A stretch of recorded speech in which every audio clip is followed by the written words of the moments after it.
Every minute, 7 flow through our body.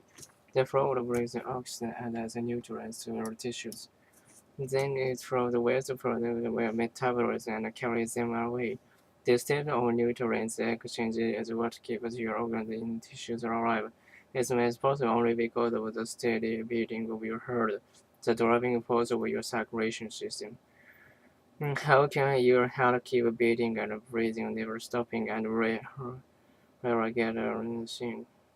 Especially the type of muscle, cardiac muscle, that makes up the heart tissue, and also because of the action of specialized mechanical power that runs through the heart wall. Before I go into cardiac muscle, let's back up a bit. You may recall from last time that the action of muscle is always to contract. Muscle can extend only passively. They extend as they relax between contractions. You will also recall that the human body has different types of muscle. For example, skeletal muscle controls the body movements, and cardiac muscle controls the body's blood flow. Skeletal muscle is found throughout the body, but the cardiac muscle is found only in one place, the heart. Skeletal muscle get their name from the fact that their movement is based on the contraction of muscle working against the skeleton. Skeletal muscles are attached to the bone and they move the bone by contracting.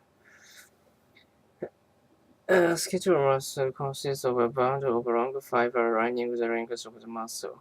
The bundle of the fibers are arranged in a regular pattern, a repeating pattern of right and left bands. This pattern is called striation, and the skeleton is known as striated muscle. When the length band is reduced, a skeletal muscle contracts only when it is stimulated by a motor neuron. Cardiac muscle, on the other hand, controls rhythmically on its own. Cardiac muscle cells can generate impulses on their own without any input from the nervous system. They can do this because of complex chemical and electrical changes involving sodium, calcium, and potassium, each of which carries an electrical charge. Like skeletal muscle, cardiac muscle is striated. However, the membrane between cardiac muscle cells contains specialized regions that provide direct electrical contact among cells. What this means is electrical impulse generation.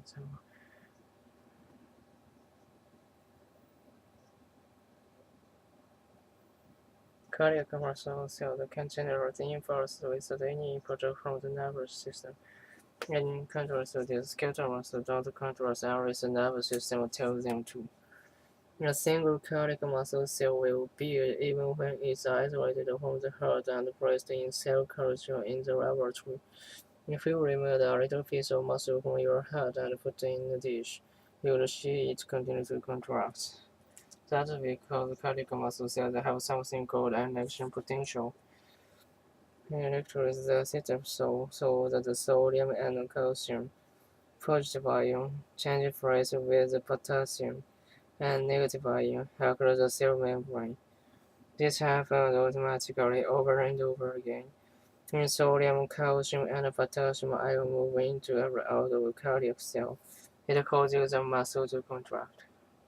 What we think about the heartbeat is merely a series of contractions in the cardiac muscle.